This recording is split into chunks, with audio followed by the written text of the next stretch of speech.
Welcome to this Gallipoli Association Zoom talk. This is the first in a series of monthly talks examining different aspects of the Gallipoli Campaign. My name is Stephen Chambers, historian and webmaster, and I have pleasure to introduce Ian Binnie, Education Coordinator, who will be talking about the Irish soldier at Gallipoli. So, starting off, a book called The History of Ireland in 100 Objects, joint project by those three organisations there, put together from 2011 onwards. Only one item from the First World War, and that was item number 90. Now, if we were live, I'd have a quiz with some chocolate prizes, and one of the prizes would be to tell me where that comes from. But of course, many of you will know that it comes from the River Clyde. So I will talk about how some people say that Gallipoli was forgotten in Ireland, but certainly not so forgotten because only one object, as I said, on the First World War, and that was to do with Gallipoli.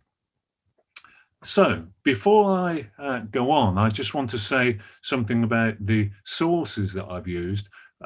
The slides, I don't have notes, I use the slides myself. Sometimes I'll read them all out, sometimes I will just refer to them, sometimes I'll talk around them. I'll try and leave each slide on that's got a lot of writing for you long enough to read it. But secondary works, very famous works down there on the left about Gallipoli.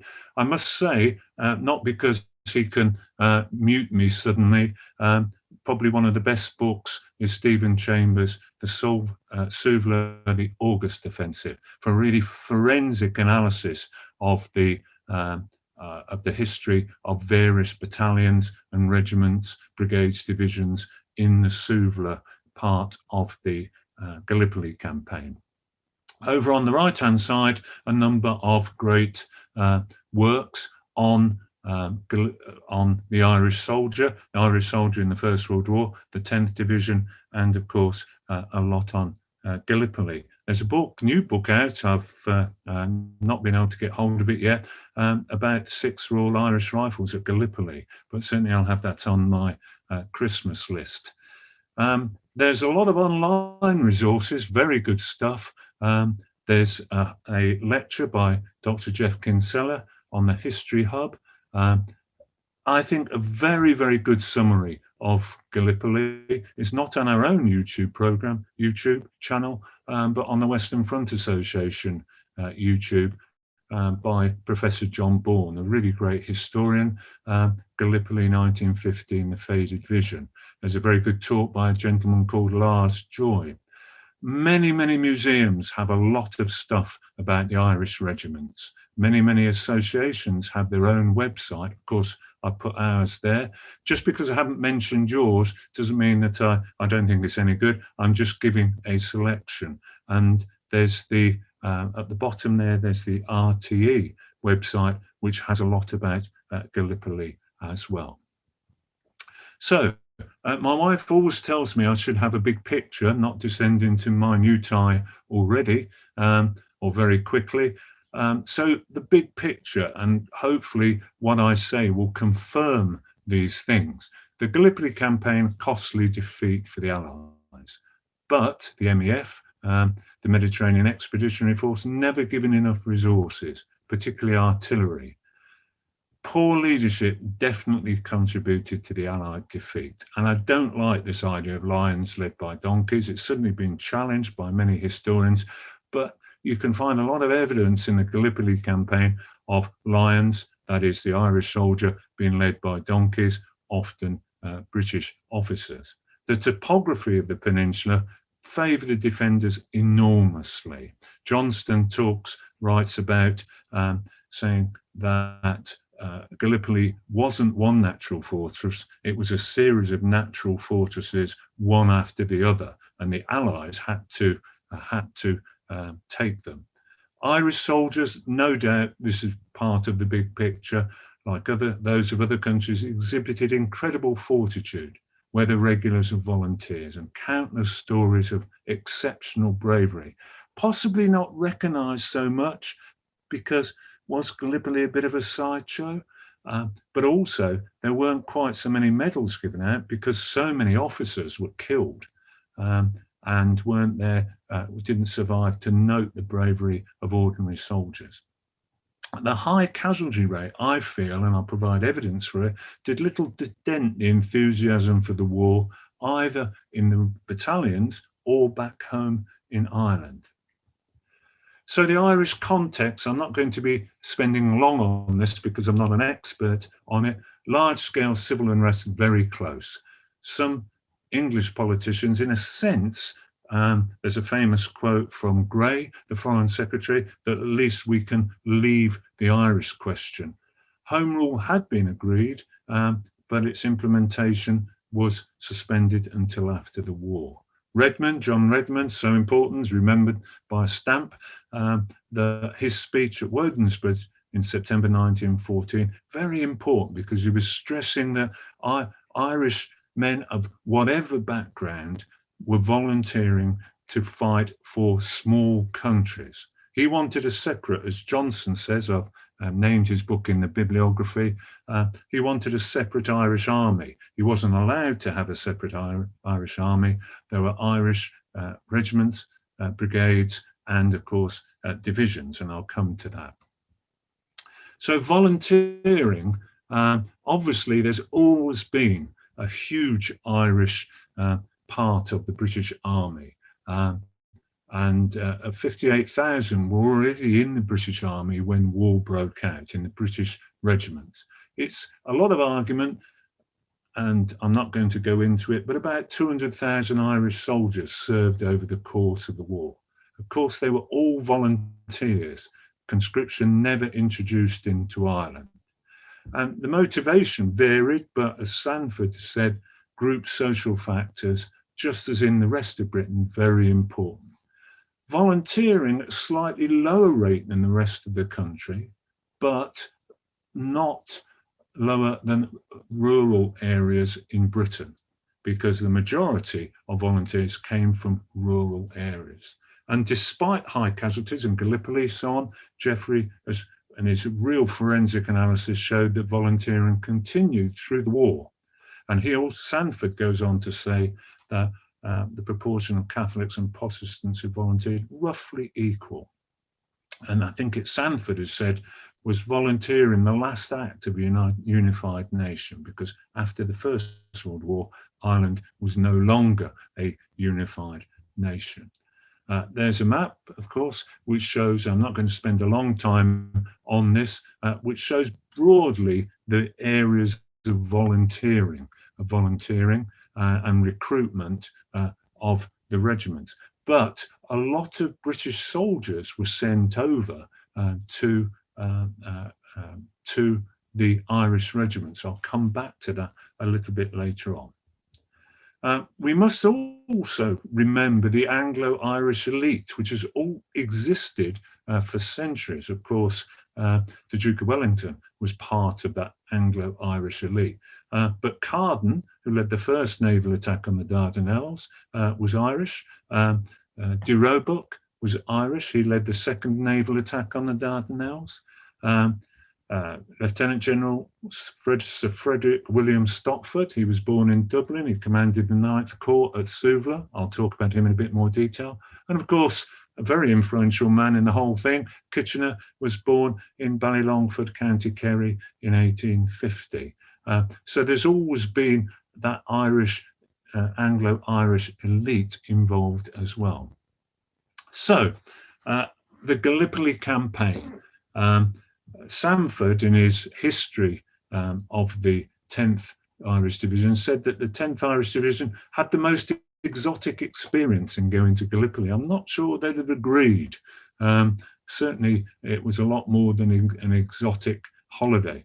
The Gallipoli Campaign divided into the naval attack, landings at Hellas and Anzac, the battles of Krithia, Gully Ravine, the Suvla landings, the August offensive, the last major offensive, and the evacuation. I'm going to briefly sum those up. And there, of course, is the Gallipoli Peninsula, just to show that my pointer is working. So why? Why did we go to Gallipoli? Well, it was a victory for Winston Churchill and others, the Easterners, and they hoped to divert attention from the Western Front and get strategic victory in the East to knock Turkey out of the war. Turkey had previously been often called the sick man of Europe, and then knock away other props to Germany, such as Bulgaria and eventually Austria-Hungary. An easier supply route of Russia to Russia could also be opened up. Could it ever have succeeded? The answer, no, given the resources they allocated to that campaign. Had they allocated a lot more resources, it could have been successful. So the first Turkish victory, because remember the Turks won, it was a Turkish victory, 2 large-scale naval attacks to force the Dardanelles and to bombard Constantinople. Didn't work. Allied ships sunk, numbers seriously damaged. De Roebuck signalled a withdrawal, and then the decision was made to land the MEF to nullify the guns. Sir Ian Hamilton, I'll come back to, was put in command. The Turks had a lot of time to prepare, and 18th of March is the date that Turkey celebrates the victory, not the evacuation, not Anzac Day, the defeat of the second large naval attack. And of course, we all know about the Australians and that famous film, Peter Weir's film on Gallipoli that many of us have seen. Their contribution very important, 65,000, but the British Irish contingent was much larger, and the total for 559,000 soldiers were there. 420,000 of them were from the British Empire or from the British Empire. So we have the Hellas landings, and key ones down here, V and W Beach, and mention X Beach in a moment as well. Resistance very heavy on these 2 beaches. Sir Ian Hamilton criticised for spreading his resources, but they did get ashore. They did get ashore, and you had the very famous 6 VCs before breakfast at W Beach.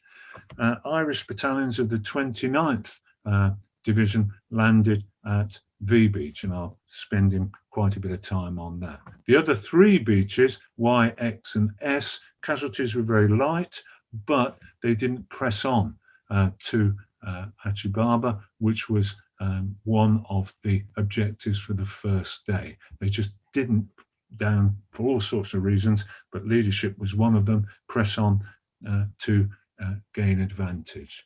Anzac landings, many of the troops landed too far north, ended up facing very fierce resistance. At one point, Mustafa Kemal, I'll mention, mentioned a couple of times, he organised very stiff resistance and fierce counterattacks. At one point, they were planning to, they considered rather, evacuate him, but the Anzacs hung on.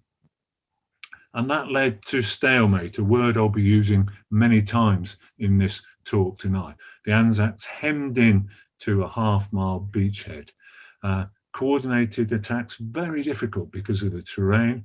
And you must remember as well, the Turks, because they were trying to resist an invasion of the homeland, determined to drive the Allies out, the enemy out, suffered very heavy casualties often in counterattacks. But stalemate at Hellas, as we've seen where Hellas is, many costly battles at places such as Krithia, Gully Ravine, often Allied assaults with inadequate artillery preparation, and brought the objective Achi Baba no closer. Elements of the 29th Division were involved in both of those battles. And then the Suvla landings. Hamilton, looking for new ways to break through, a new landing caught the Turks by surprise, landing at Suvla, virtually unopposed. Some casualties, and we'll see a little bit later on. Once again, poor leadership meant opportunities were lost. The Allies failed to press on, and again hemmed in to a small beachhead. Elements of the 10th Division, and we'll come back to the 10th Division, thrown in these attacks and suffered very heavy casualties. There's a picture. It doesn't show British soldiers storming inland. That is on the morning after the landing at Suvla, and you can see why. There's a great lack of urgency there. The August offensives to coincide with Suvla, both the 29th Brigade, the 10th Division and the 29th Division were involved in an offensive to try and draw enemy troops away from Suvla. And at one time, Allied troops briefly sieged Chunuk Bair and could look down onto the other side. They eventually driven off. Casualties high, very little changed. There was a cull of senior officers by Hamilton, launched one major offensive, the new generals, on the 21st of August, and using depleted 10th and 29th Division and the newly arrived Kitchener divisions. And Peter Hart, a great historian, said, if there was ever a futile battle, it was the assault at Suvla by 9th Corps on the 21st of August. Hamilton was replaced soon after, and his military career ended. The beginning of the end, Allied politicians had tired of the campaign, and 3 divisions, including the 10th Division, were taken out and replaced and sent to Salonika. For the 29th Division and others remaining, casualties continued in the same way as the deadlock in the Western Front, sniping, trench raids and limited offensive. And disease, I'll come back to that, disease, a major problem, particularly dysentery. And then, ironically, the best managed aspect of the campaign was the evacuation. And there were no Allied casualties, but enormous amount of equipment was left behind. And the 29th Division was one of the last divisions to be taken off. Leadership, that's a very brief summary of the campaign, and many of you listening will know much more than that, but that's for those who are perhaps unfamiliar with the broad details of the campaign. So leadership, Sanford, the leadership provided at Gallipoli at the most senior level was poor, no question about that. Sir Ian Hamilton, Hart, very critical of him. I won't read that quote. Sir Frederick Stopford, Hart again, Peter Hart, a career soldier, but his career had been one of the sort that had not featured the command of men in action. So you had somebody in charge of the Corps who had not actually commanded men in action. Divisional commanders, Carillion, in his books, described Hunter Weston as one of the Great War's spectacular incompetence. Brian Mahon, I think the commander of the 10th Division, I think most people think he performed competently, but very few people can forgive him for leaving the 10th Division while it was still fighting. And as Stephen Chambers says, the dynamic leadership of Liman von Sanders, the main German commander in the area, and the Turks used a lot of German commanders, and Mustafa Kemal was such a contrast to the British generals. The cull of the 6 British generals, 9th of August, almost certainly a record, as Stephen says. I'm not sure, perhaps at the end somebody can tell us another time when 6 British generals were culled. And Hamilton, I'll just move so I can read all of this quote. Hamilton said, Robertson, when looking for a replacement for Hamilton, was saying there's a good deal of bitterness in Ireland about Suvla. It's very desirable to send a competent man. Why was he not sending a competent man to start with? And then the divisions, and the 29th Division, known as the Incomparables. 3 battalions of Irish, they were regular battalions coming from all over the empire, suffered 34,000 casualties in Gallipoli. About 25% of these Irish battalions were British, but of course you had, and I mentioned the Hampshires, many other regiments, battalions where there would have been Irishmen serving in them. So the 86th Brigade, 87th Brigade had those battalions, Irish battalions, regular battalions there. They actually went, if you don't know, I'm talking from Birmingham, the 29th Division was unusually billeted with families in Warwickshire and North Oxfordshire. And you see there, the 1st Battalion, the Royal Munster Fusiliers, had travelled from Burma, finding Coventry, my hometown, in January rather chilly compared to Burma. But they gathered in Warwickshire and North Oxfordshire and then went on to Gallipoli. And the Gallipoli Association, very much involved in the commemoration of this division and the inspection, the commemoration of the inspection by the King in March 1915.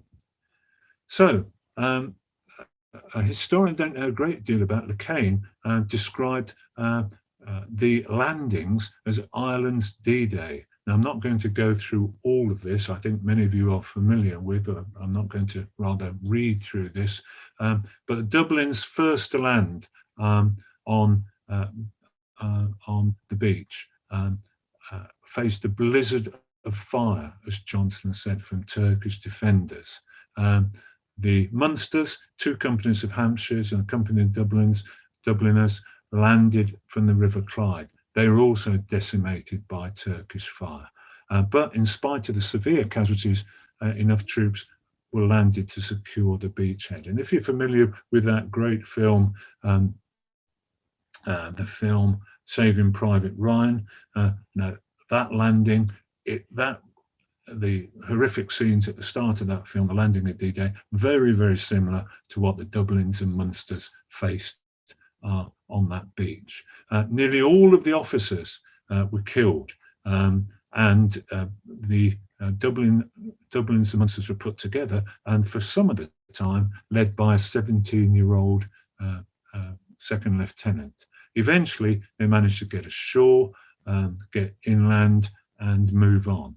The first Royal Enniskillen Fusiliers landed after midday at X Beach with little opposition, but the opportunity was lost for them to either support those on the other beaches and press on inland. And there, of course, is the famous painting of the River Clyde. And then I showed you a photograph of rather inactive soldiers, but this is a real shot and a really telling picture taken from the River Clyde. There are the casualties or surviving soldiers desperately trying to gain shelter. And there you see this darker patch here of soldiers who are taking cover from the horrendous fire that they were facing. And 2 accounts, I won't read them out, but I'll leave it up there for you to have a look at. 2 accounts from Private R. Martin of the 1st Royal Dublin Fusiliers, and then from Captain Guy Geddes of the 1st Royal Munster Fusiliers, and about quite horrendous accounts of the death of so many young men leaving the River Clyde or from the boats. Peter Hart's book on Gallipoli, very good, but strangely doesn't say very much about the 10th Division at all. And knowing Peter, that's not because of any sort of any negativity. And you had great bravery. Corporal William Cosgrove, 1st Royal Dublin Fusiliers, the East Cork Giant, won the VC. There is was awarded the VC for great bravery, and there is his citation, which appeared in the London Gazette. He was awarded the VC for his incredible bravery on the 26th of April 1915. But back at W Beach, what I've said before is V Beach, W Beach, you had Private William Kennelly. I'm never very good at pronouncing this one. Somebody can put me right later on. Won the VC, was awarded the VC with the 1st Lancashire Fusiliers. And that just shows you the Irish presence in what perhaps simplistically seem British battalions. And he was actually elected by his peers to be awarded the VC because there were such great bravery shown. They were given the opportunity to select somebody, and they selected Private William Kennelly. Sadly, he died of wounds at Gully Ravine, 28th of June 1915. So, division, almost constant action from April to late June on the Hellas front. And they had to also, as well as being launched into attack, face very serious counterattacks from the Turks, and a really quite striking account from Sergeant Dennis Moriarty about the casualties that the Turks suffered in those counterattacks. And there, just a reminder, is the Hellas front. There's V Beach, W Beach, X Beach, and there's the line which remained a lot of the time during the campaign. And there's Gully Ravine, there's Krithia and Achibaba at the hill behind it. The 29th Division, Stephen has likened it to Napoleon's Old Guard, then transferred to the Suvla front. And by that time, the division was significantly under strength and took part in an attack on Scimitar Hill. Remember, Peter Hart was saying it was a completely useless attack, and the results, as I said, they're depressingly familiar. And Captain Guy Nightingale, we all got mowed down by machine gun fire and Turkish shell fire. So it might be a badge of honour being described as Napoleon's Old Guard, but they were put in very difficult times, very difficult circumstances. So the 29th Division stayed until January 1916. We're now moving on to the 10th Irish Division. And Geoffrey, in his book about the Ireland and the Great War, talks about the purest Irish response, less concerned with maintaining the integrity of their pre-war situation than getting to grips with the enemy. All made up of volunteers, service battalions, i.e. they volunteered to serve for a period of time. And I did refer to this, about 25% were British born, and actually where there was over subscription in England or Scotland or Wales, some troops were just sent over to join these Irish battalions. There wasn't any problem about that. It was a bit of a mystery to some that I believe came from Winchester, that they ended up in Dublin. They'd volunteered in responding to Kitchener's call. Obviously, many of them thought they were going to fight Germany, but ended up fighting the Turks. Predominantly unskilled workers. Johnston has done a great analysis of it. Predominantly unskilled workers, many from rural backgrounds, evenly split between the different faiths, between Catholic and Protestant. But such was the nature of things in Ireland at that time. The officers, as Sanford has shown, were predominantly Protestant. 75% of them became casualties, more due to illness than enemy action. A staggering figure, isn't it? 75% became casualties.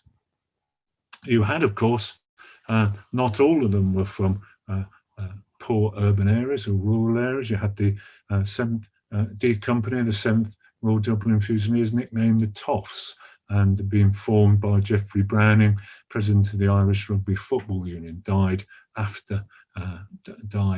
shortly after the end of the First World War. And they were, if I mentioned PALs, many of you would be familiar with that. They suffered very, very heavy casualties. As Joy said, many of them thought they were going to France. They ended up in Gallipoli. They suffered very heavy casualties, and I'll talk about those battles that they're involved in, and they were evacuated with the rest of the brigade, and a number of famous names killed there. and I've listed some of them there, and many of them had attended Trinity College, and the reaction back in Trinity College when the list of deaths, wounded, was, as you can imagine. And there's the 10th Division arriving at Basingstoke. This amuses me, this picture, because you either have a padre there talking to them, you have, I'm not sure who this chap in the bowler hat is, but soldiers, being soldiers, aren't particularly interested. They're more interested in the camera behind them. So firstly, I explained that there were 3 brigades, the 30th, the 31st, and the 29th Brigade. The 29th Brigade was separated up, and they landed at the ANZAC front, and the commander didn't know they had been separated up until he got there, and didn't know where they were landing until they got there. And interestingly, cooperated with the New Zealand Wellington Battalion, who was commanded by Lieutenant Colonel William Malone of Irish descent, and sadly he was later killed. They supported the ANZAC attack on Sarry Bear. I'll show you where that is in a moment. And that's described as by Kildare as the last great hope of an Allied victory. But even getting there was extremely trying. The 29th Brigade, they got lost, as they often did. They got mixed up with other soldiers. They suffered very hazardous casualties and only managed to reach somewhere. Sorry, I missed an A there. Managed to reach the farm. And they managed to get onto Rhododendron Spur, but were held up there by Turkish attacks, and managed, as Sanford said, to hang on by their eyelids. One time, the medical officer of the 5th Connaught Rangers had over 320 stretcher cases in his first aid post. Imagine that. Imagine that. Just due to very heavy casualties, only a small number took part in subsequent battles. Cabot, Coyo, Wells, quite a mouthful there, and Hill 60. They captured the Wells, they were wrongly credited. Another division was credited with capturing those Wells. Charles Bean was there. They failed to capture Hill 60, but described the charge of the 5th Connaught, the action of the 5th Connaught Rangers as a fine charge. They were thrown in again, 300 men in the Connaught Rangers. Whoops, sorry, itchy finger there, but the result depressingly familiar. Replacements arrived from Ireland in September. The divisional artillery, because many of these Kitchener divisions, many of these new divisions didn't have their artillery with them. And to add insult to injury, their artillery arrived, but they were sent to other divisions. But that month, September, the brigade was evacuated. And General Sir Alex Godley, who was General Officer commanding the 1st New Zealand and Australian Division, said, personally, as an Irishman who have served in 2 Irish regiments, it gives me the greatest pride and pleasure that the regiments have performed such gallant deeds under my command. Really a great tribute there. He wasn't born in Ireland, Godley, but he was clearly of Irish origin. And there you see Hill 60. There's the Cabot Wells. There's Rhododendron Spur and the farm. But you see the sort of terrain that they were fighting. There's Sarry Bar. The range is called Sarry Bear there. Excuse any mispronunciation. Officer casualties, tremendous number of officer casualties. The 10th Division lost over 240 officers killed, wounded and missing in the campaign.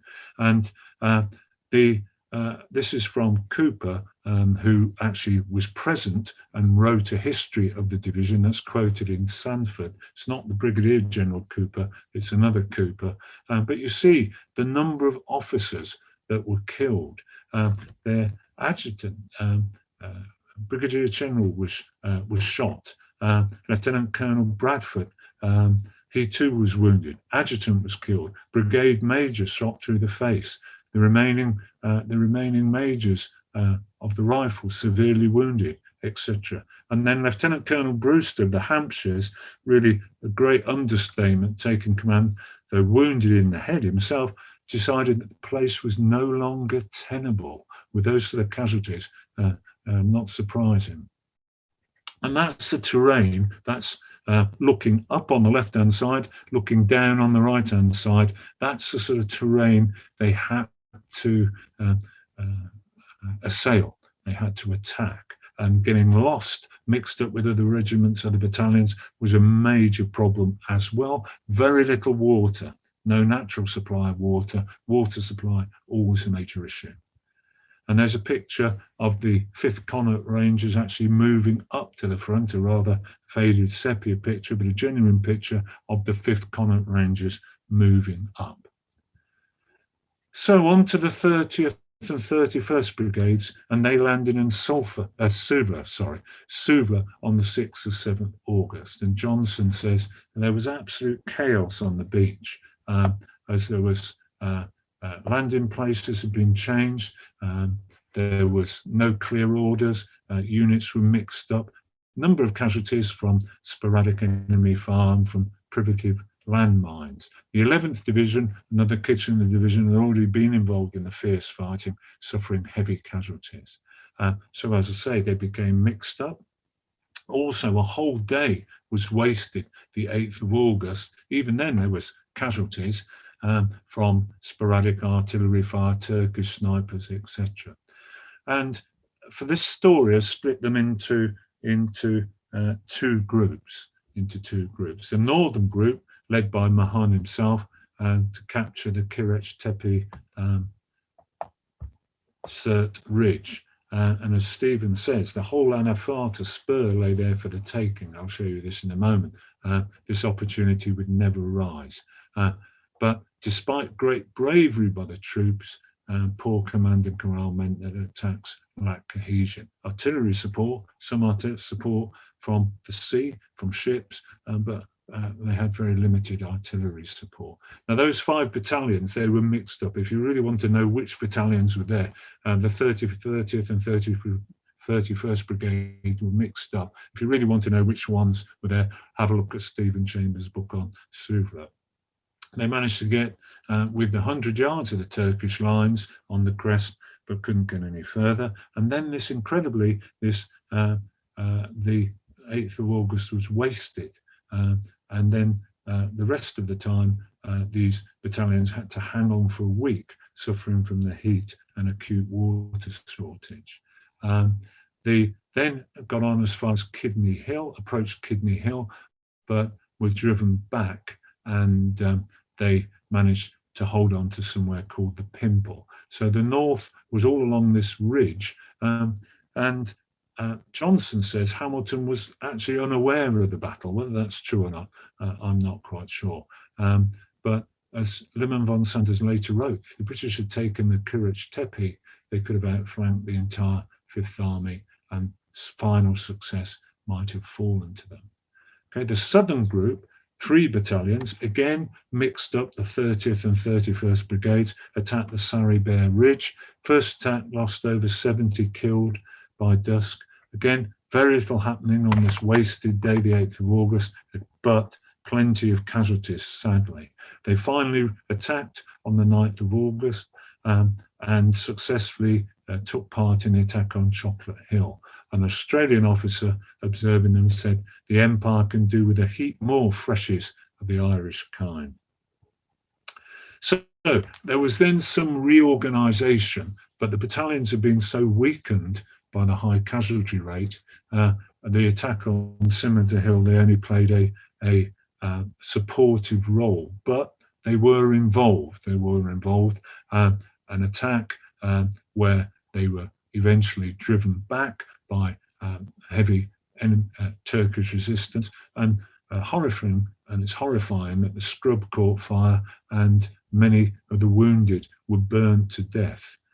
After that, the failed attack on Scimitar Hill, the campaign degenerated into static trench warfare. Casualties from sickness actually exceeded those enemy action.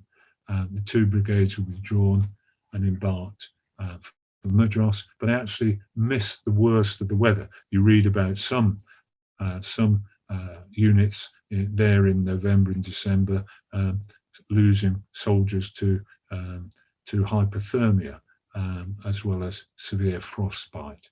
By the end, some of the casualties: 7th Royal Munster Fusiliers, 6 officers, 305 men, 6 fewer than 450 men, and the similar depressing tale. But some, despite this undimmed enthusiasm, a letter there from Colonel Geoffrey Downing. What a day it was. We have gained a great name for the capture and for the splendid regiment which I had the honour to command. That was the attack on Chocolate Hill. And there was also an area called Dublin Hill, just outside the lines. And he later wrote, "We had quite a glorious victory yesterday. We took a big hill, that is Chocolate Hill. The Dublins and Munsters did splendidly. You should have heard the men in an RN gunboat that was guarding our left flank cheer. It was splendid." And there is the Kirich Tepe Cert along there. That's the northern one that I was talking about there. And they got along almost as far to Kidney Hill here, but then had to come back and hold on to the Pimple rather. There is Chocolate Hill on the southern group and Scimitar Hill, and this whole area is called the Anafata there. And Scimitar Hill, Chocolate Hill they successfully captured, Scimitar Hill they didn't. And there's an Imperial War Museum photo, 5th Battalion, the Royal Irish Fusiliers, and they managed to name, including Corporal James McKeever, I think he's the one looking at the camera, in the trenches on Chocolate Hill itself. So a real picture there. Despondency, of course, particularly when they were evacuated. Major Brian Cooper, 5th Connaught Rangers, he wrote the first history of the 10th Division while he was lying wounded in hospital. We had passed that way less than 2 months before, but now going in the opposite direction, full of high hopes. Now we're leaving the peninsula, our work unfinished. Yet, he says, there was no, though there was sorrow at departing, there was no despondency. And that battalion, the 5th Connaught Rangers, suffered over 70% casualties with 22 fatalities. 608 officers and men were killed, wounded, or taken prisoner. So that's the history, a brief history of the 29th Division and of the 10th Division. And great bravery, I said about the big picture earlier on, great bravery, badly led, badly supported at times, and eventually withdrawn, as all units were, Allied units, from the Gallipoli Peninsula. But no doubt such a fantastic attempt, fantastic contribution rather, to the attempt to bring about a victory in the East.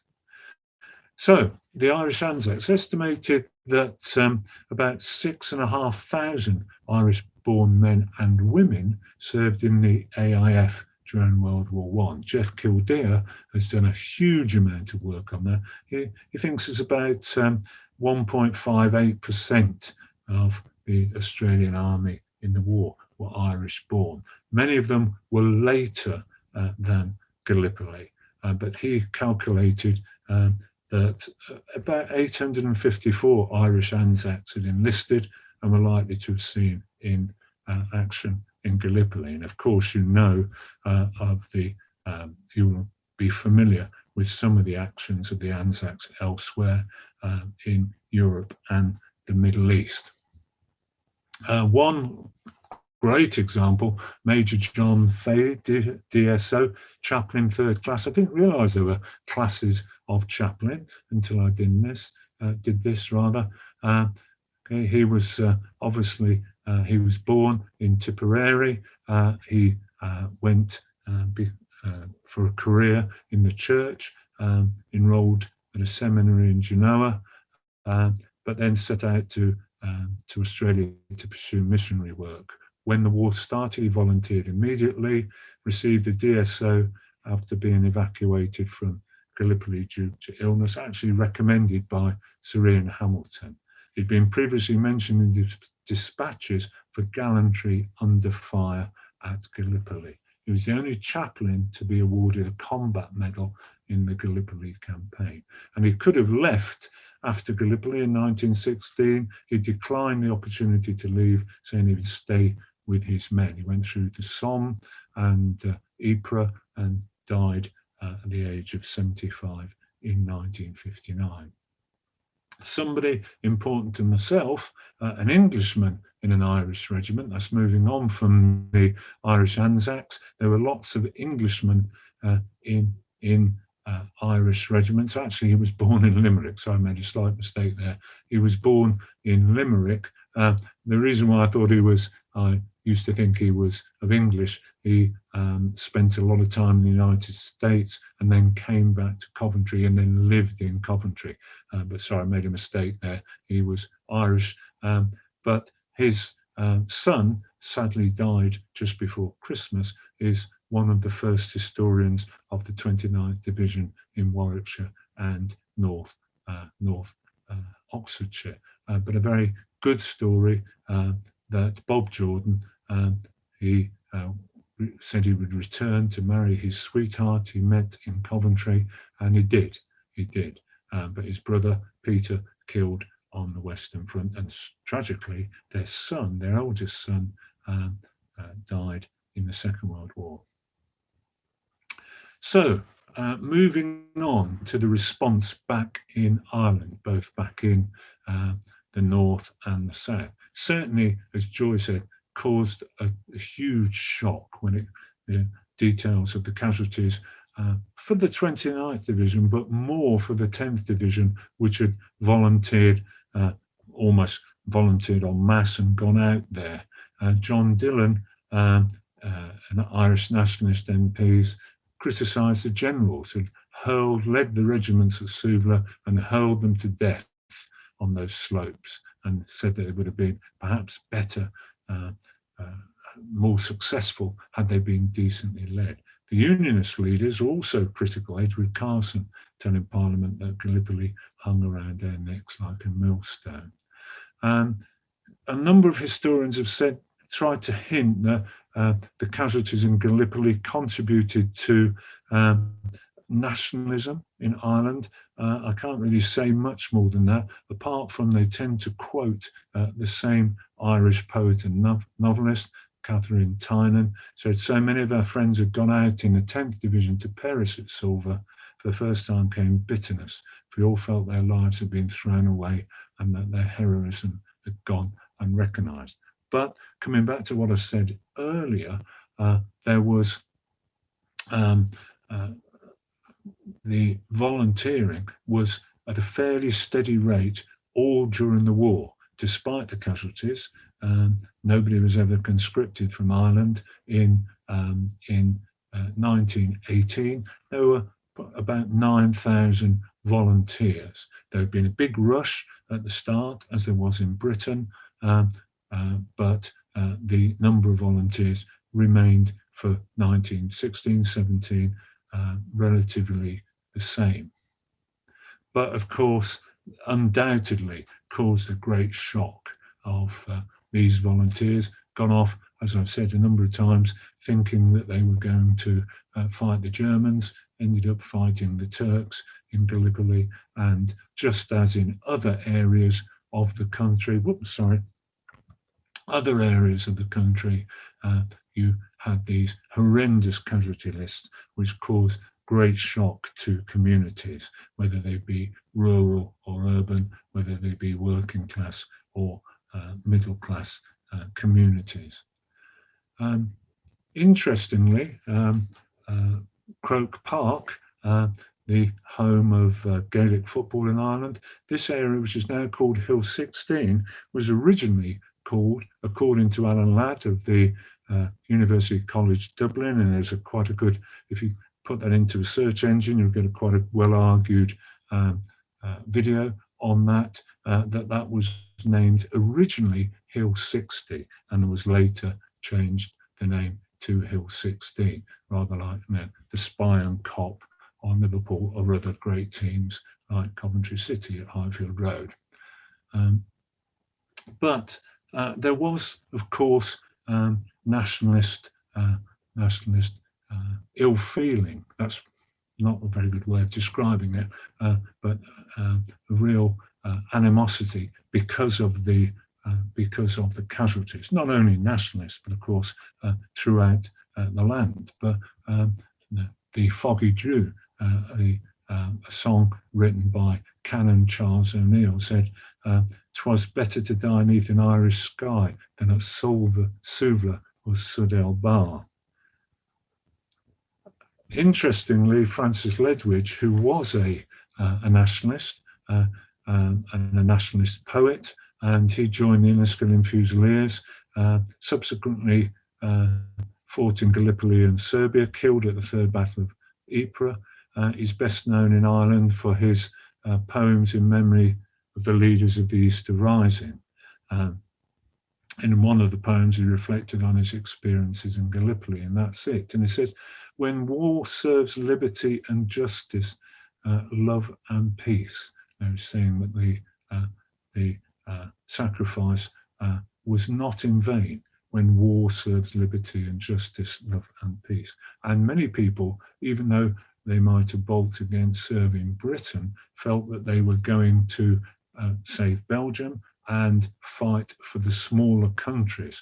And of course, you can see how the mental jump from that to Irish nationalism as well. But writing about the Battle of Corrège Tepi Surt, where he was there, he said, "It was a horrible and great day. I would not have missed it for the world." So interesting, very interesting. So, commemoration. An Irish journalist, Michael McDonagh, predicted in 1916 that Gallipoli would ever be to the Irish race a place of glorious pride and sorrow. But Cooper, that's Major Cooper, writing the history of the 10th Division, said, "In some quarters, particularly in Ireland, it has been suggested that the Services Division has not been adequately recognised." And there has been a view that the service of Irish soldiers has been in Gallipoli has been forgotten. 1966, Sean Loomis, who became TOSH, affirmed that the men who enlisted in the British Army were motivated by the highest purpose, believing they were giving their lives in the cause of human liberty everywhere, not excluding Ireland. And Jeffries, so that's a really important quote, because Sean Loomis was, of course, a veteran of the Easter Rising and a very powerful politician in Ireland. 2010, President Mary McAleese, she actually went to Gallipoli, and she said that the memories that had been brought home to Ireland had often been metaphorically put in shoe boxes in the attic because of the vanities of history, i.e. People coming home and saying, and having fought for the British Army in then entering what was a very difficult period in Irish history. But finally, we have President Michael D. Higgins stating on July 1914, the President of the Republic, "To all of them in their silence, we offer our own silence without judgment and with respect for their ideals as they knew them and for their humanity they expressed towards each other. And we offer our sorrow too that they and their families were not given the compassion and the understanding over the decades that they should have received.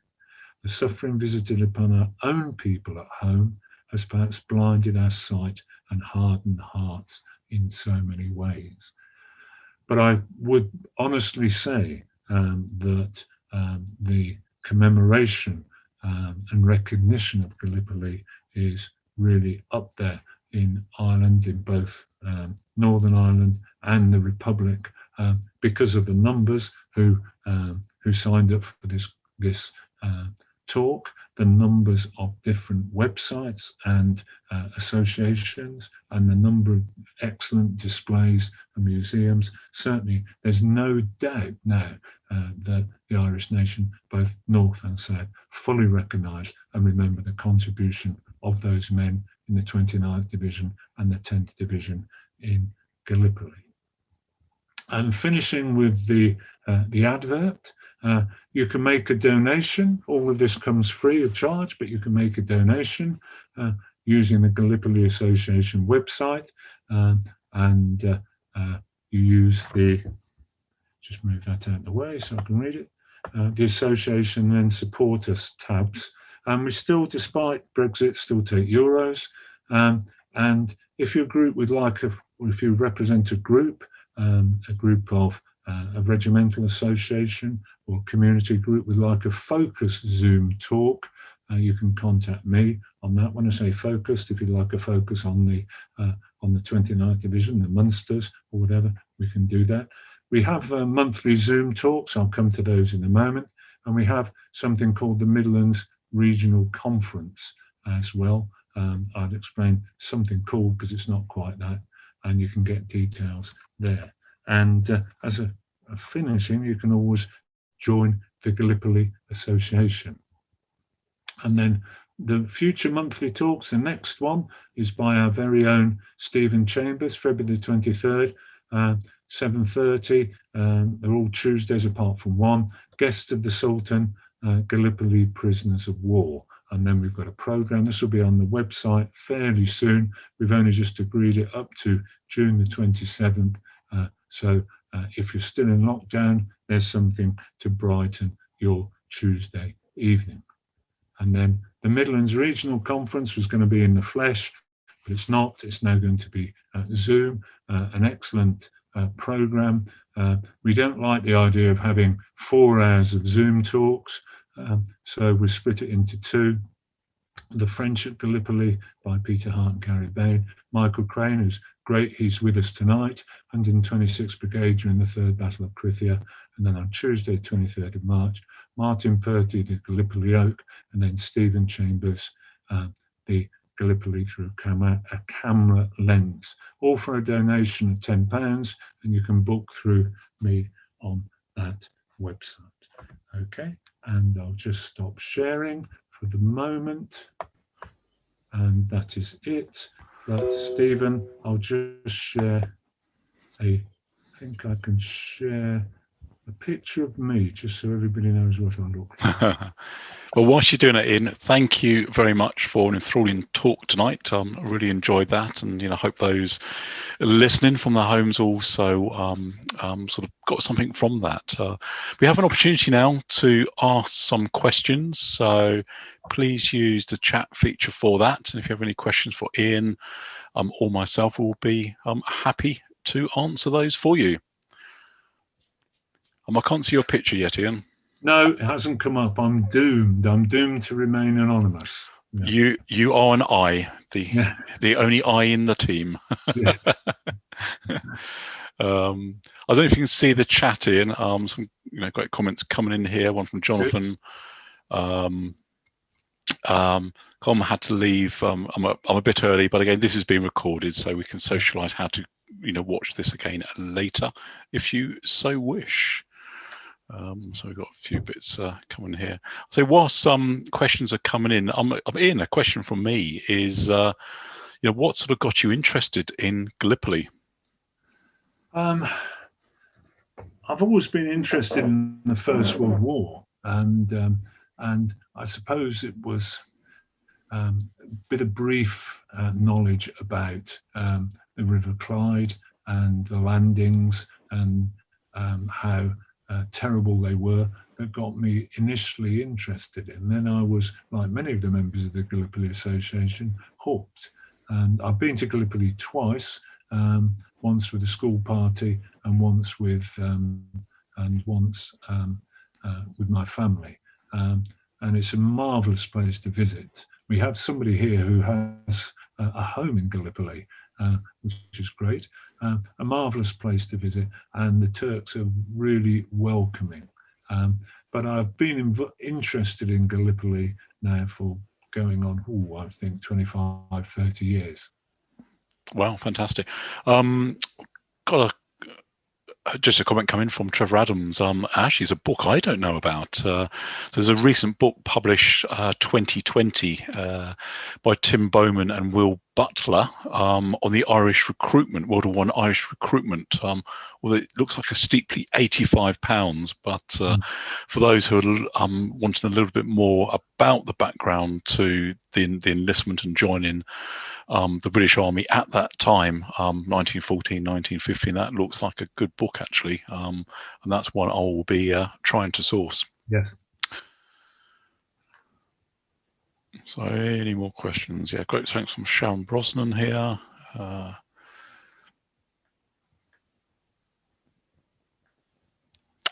Question here, what's this also? The 10th Irish Monument, Rob Bravo, covers Salonika as well as, I think it probably means Gallipoli as well as Salonika. I'm not sure if you are aware, there is a 10th Irish Memorial out in Suvla in Gallipoli, which was, I believe, sort of inaugurated by Mary McAleese back in 2015, if I can remember correctly. There's a little bit of dispute where the memorial should be, but that now sits inside the Commonwealth War Graves Cemetery walls at Green Hill. So it's actually quite a splendid memorial, and it gives the role of the order of battle with all the regimental badges of the Irish regiments in the 10th Division. So that's one, well worth checking out.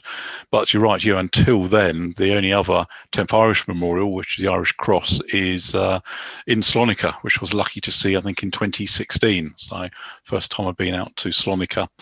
And what do they call it now? Northern Macedonia, if I'm not upsetting anybody from that part of the world.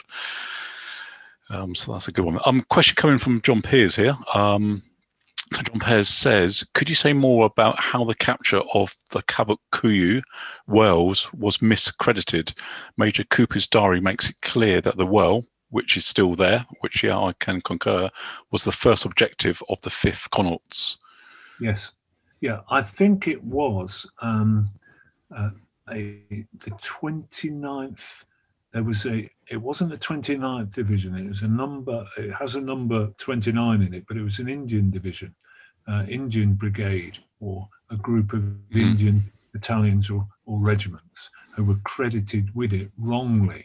There's no question that it was the Connaughts who captured the wells. And Cooper, of course, is very annoyed that happened. I think it was just poor intelligence work. It wasn't anything deliberate. But Cooper was also very, very offended that there wasn't any attempt. I think it appeared in Hamilton's statement that it wasn't the 5th Connaughts, and Cooper was very, very angry that he didn't make any attempt to change it or say that he was wrong. No, that's a good point, because something I picked up when I did the research for my Suvla sort of Walking Gallipoli book was, which may stem from this, is when the area later on got taken over, and I forget which division it was, but it's the South Wales Borderers. They saw the well with a sign, like a trench sign, they erected up there, and they kicked it down. And they put a new one up saying South Wales Borderers Well, and they claimed it for themselves. Right. How long that lasted, I do not know, but there's one trench map, a hand-drawn trench map, that has it listed as South Wales Borderers Well. So it's quite interesting. There's dispute there between the regiments fighting, who actually had that honour, I suppose, of naming the well first. But now I can concur in it. I think it is definitely the 5th Connaughts were the first ones there, as a assault in Hill 60. Yeah. Another question, Ian. Just jump in. The South Wales Borderers, and apologies to any veterans or association members, have a record of that, because of course they claim Rorke's Drift, which was actually the 2nd Warwickshire Regiment at the time. That's right, yeah, and I think there's only around 20% of the regiment then which were Welsh, but hey, that's a talk for another day. Got a question coming in from James Stopford. Can you say a little bit about the 29th Divisional Memorial and Gallipoli Island, I think, as you're now calling it, Ian, and the plans for the association to include the VC winners there and how we are planning to do that? Yeah. The 29th Division was surprised by a sudden appearance of George V in March 1915, who inspected them before they went off to Gallipoli. And by public subscription, a monument was put in on March 1921 to the 29th Division. As Stephen says, with the 10th Division Memorial, the new 10th Division Memorial, lists the regiments, etc., and some of the commanders there. The Gallipoli Association have always been closely associated with that memorial, and there have been commemorations, a big commemoration in 2015, and I organised a commemoration in 2019.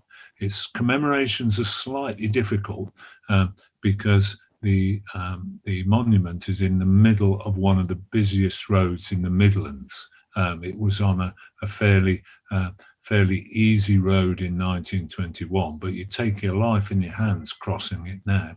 The Gallipoli Association, as well as part funded a new board. It's in Stretton upon Dunsmore, and as a part funded a new information board, which features a lovely poem by two pupils from the nearby primary school. And there are plans to have monuments there to the 13 VC winners from the 29th Division. But we're still struggling. I'm struggling because I'm leading on this. I'm struggling with the fact that it is an island in the middle of a very dangerous road. There was going to be a church service in March, but that obviously can't take place. That was going to be the Sunday after the Midlands Regional Conference. So the Gallipoli Association, proud to be associated, and I've led a sort of campaign, an insidious campaign, to have it called Gallipoli Island and named Gallipoli Island on Google Maps or on road maps. But there's a bit of resistance from one or two people who point out the 29th Division were all over the place, not just Gallipoli. Very good point. The question coming from David Friedman, which I can probably answer, which is a difficult one on reflection, but jumping in.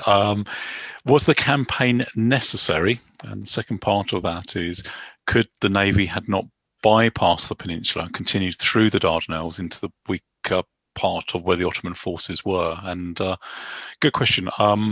Could they bypass the peninsula? Well, to get into through the Dardanelles and into the Sea of Marmara and get up to Constantinople, which was the final objective of the Navy, the only way into that area is through the Dardanelles, which is still an extremely strategic, important part of the world today.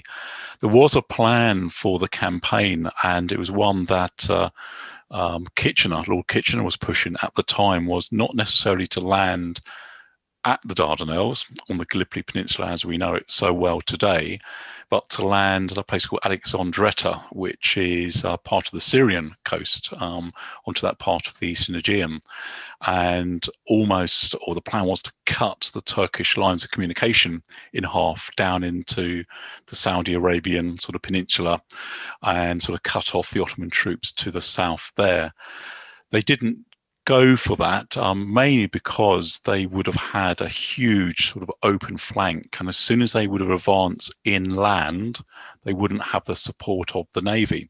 We were very short, the British army were very short of artillery at that time of the war, and it would be difficult also to supply an army at that stage of the war. So they went for what Winston Churchill was favouring was a land campaign, eventually, to land to almost take the forts from behind at the Dardanelles, to remove the minefields and allow the Royal Navy and the French Navy to sail up through into the Sea of Marmara to the Bosphorus, stand off side of Constantinople, and if the Turks didn't surrender, they would raze the city to the ground. City of Constantinople then was predominantly wooden buildings.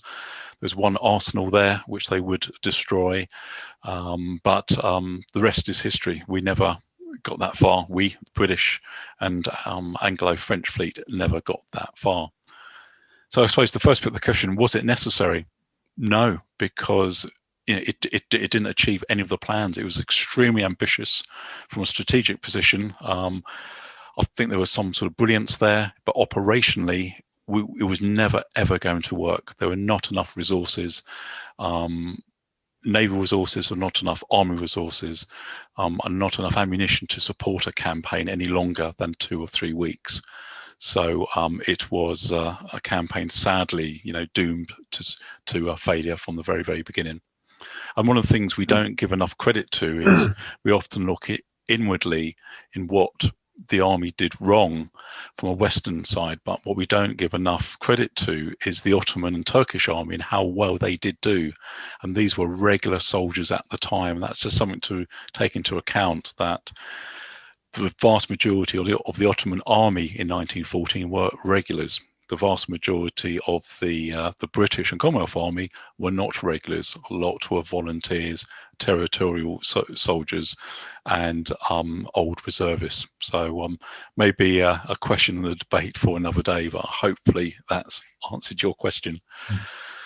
The commission on the Dardanelles, when it eventually reported, said that it could not have achieved, would not have been successful with the resources that were allocated to it.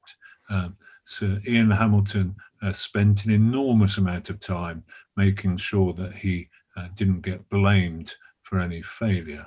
But the overriding conclusion of the commission of I'm not sure what is a royal commission, I imagine it was that there just wasn't enough resources given to the campaign. And you think of how many divisions arrived there without artillery. Their artillery was not sent with them because of the difficulties of it. Yeah, absolutely. I think your comments about the generals, and that's interesting because Gallipoli, the Great War in general, was very much, a young man's war, and there were a lot of dugout generals there. And Stopford, to give him credit, was sort of, as you explained, sort of past his sell-by date, but he became the scapegoat for Gallipoli, and that's very unfair. I think a lot of that was Ian Hamilton trying to sort of protect his reputation.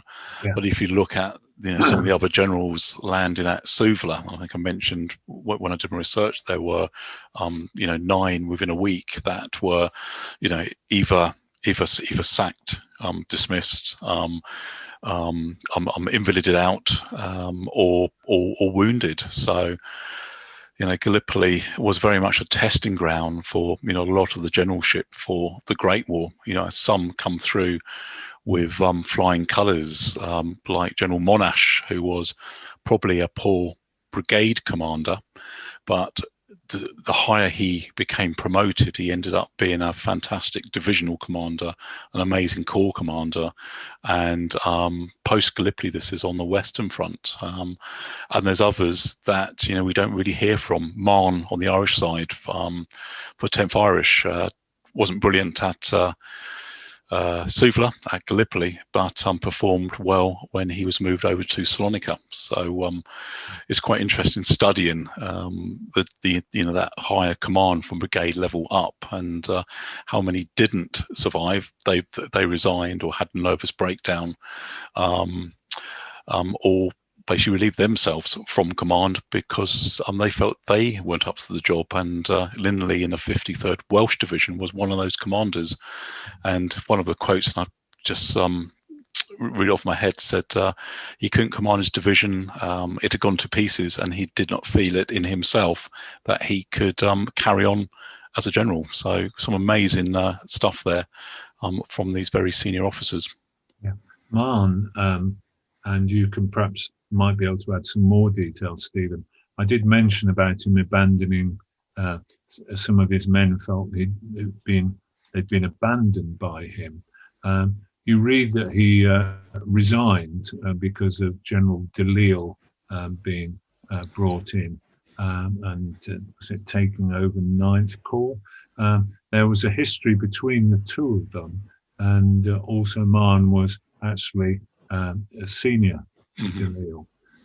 He didn't actually resign, but he was so grumpy about it that he was moved out. He was taken out, but a lot of his men felt that he'd deliberately gone because his nose was put out of joint, and didn't forgive him, even though he was reasonably competent and was dealt a number of very difficult hands by Sir Ian Hamilton and the others. For example, the 29th Brigade just taken off him very suddenly and transferred to ANZAC rather than keeping the 10th Irish Division altogether.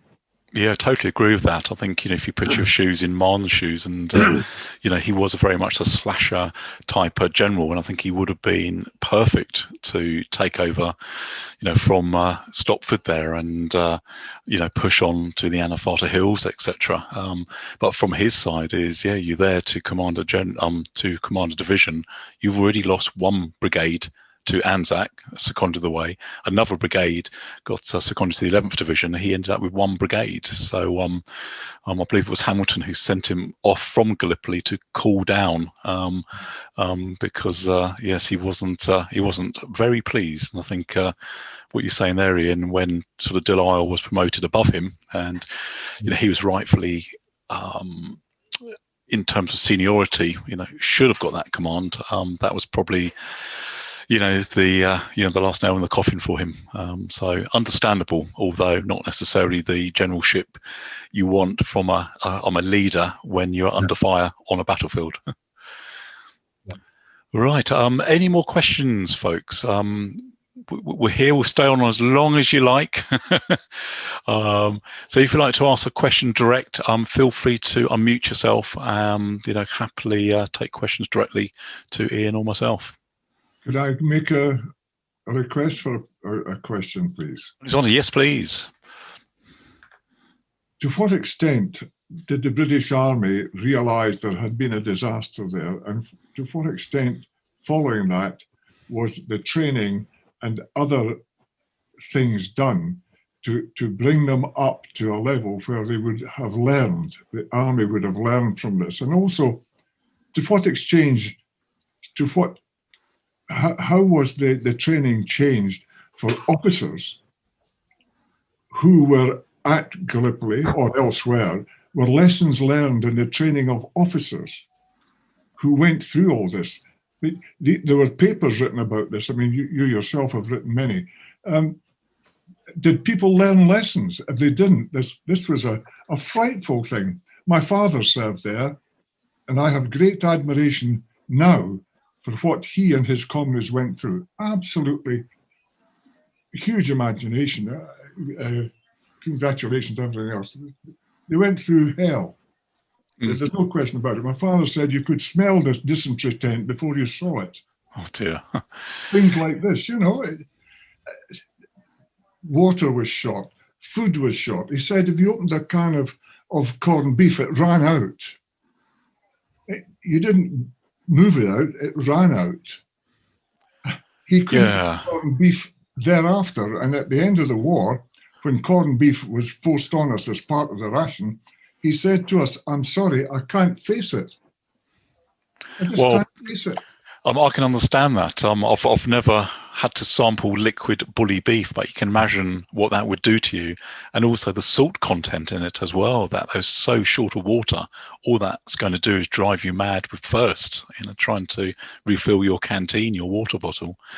But some good questions, and I think Gallipoli is one of those campaigns that still has a big interest, and it still has an interest that people study today academically and also within the military as well. Staff rides go out to Gallipoli to study that campaign. They want to know what went wrong in order to put it right in the future. And it's quite good to see papers. I think Patton, George S. Patton, World War II armour fame, wrote a paper in the 1930s on that and lessons to be learnt.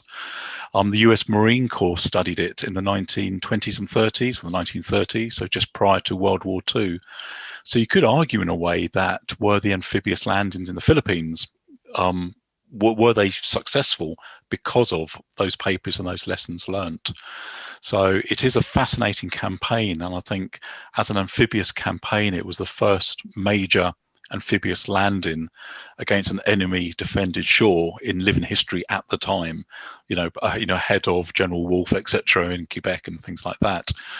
From the officer side, that early part, a lot of those officers, senior officers, there were some dugout generals there who were long retired because the British Army was so short of them.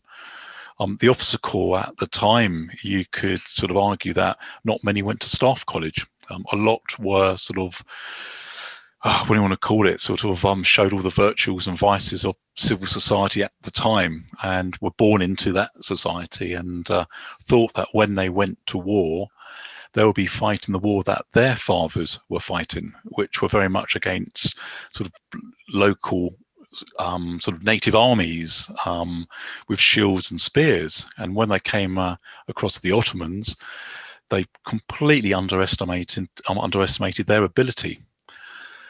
Later on, from Gallipoli, and the British Army was very much at the bottom of the learning curve, which is a bit of an overused term in sort of Great War talk. Is really only by 1918 that the British Army becomes a modern fighting army on the standards we understand it today.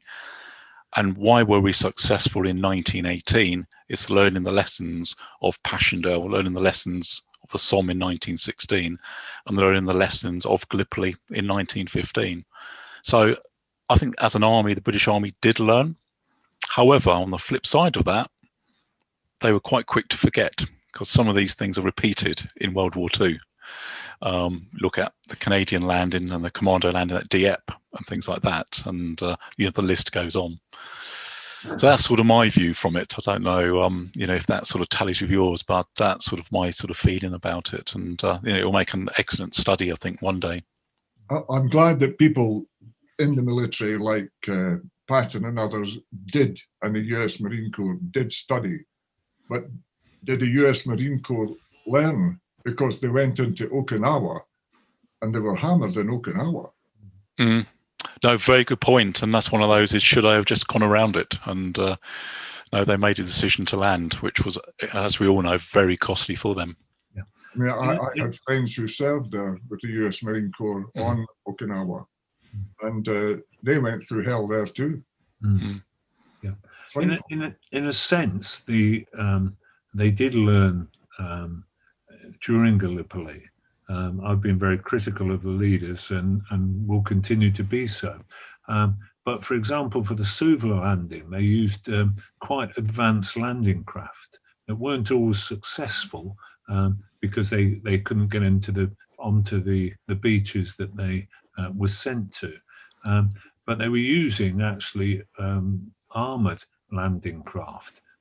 So they did learn to a certain point. But I think that the general, there is this view, as Stevens used the phrase learning curve, that the British Army did learn during the First World War. And if you look at, and I'm just going to have to be a little bit vague, but the training of British officers was under the auspices of the Adjutant General, whose name I can't tell you, but it was a very efficient man. And there was a couple of key training manuals issued during the First World War, mainly based on the experiences of the Western Front, that actually changed the nature of fighting of the British Army. But of course, you had this horrendous casualty rate amongst officers. I know the 6 weeks has been challenged, by some historians now, the fact that British officers on the Western Front could only would only last 6 weeks. But if it wasn't 6 weeks, it was pretty close to that. But there was a lot of learning going on and a lot of training. If you think of the training from Messines up here in the Midlands in Connaught, the New Zealanders recreated the trenches, the German trenches in Connaught Chase and prepared very, very well. But that learning curve meant that hundreds of thousands of soldiers died or were wounded. Now, the casualty rate, even in the successful times of the British Army on the Western Front, the casualty rates were horrendous. There's no doubt.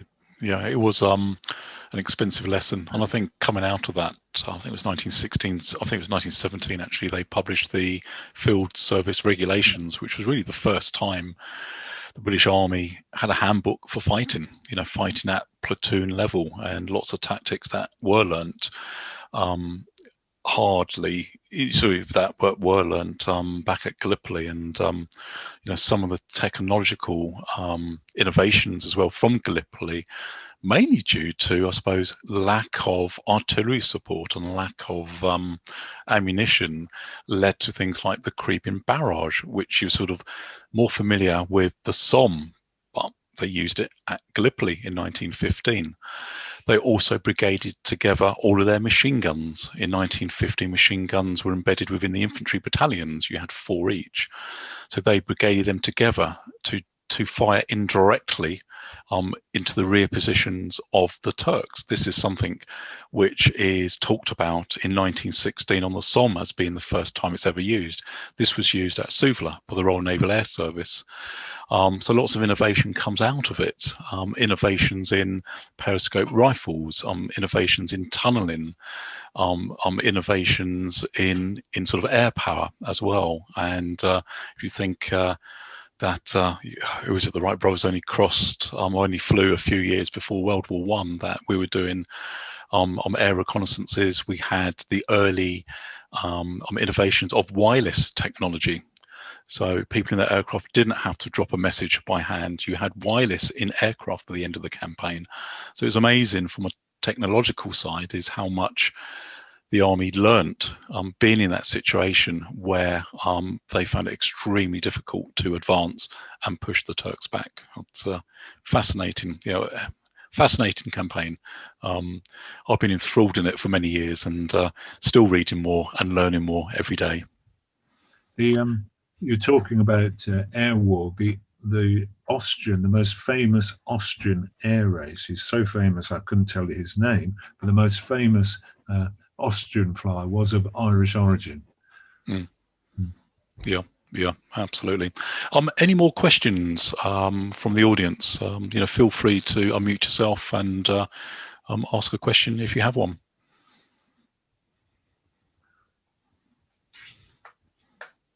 Somebody has asked. It flashed in front of me. One book about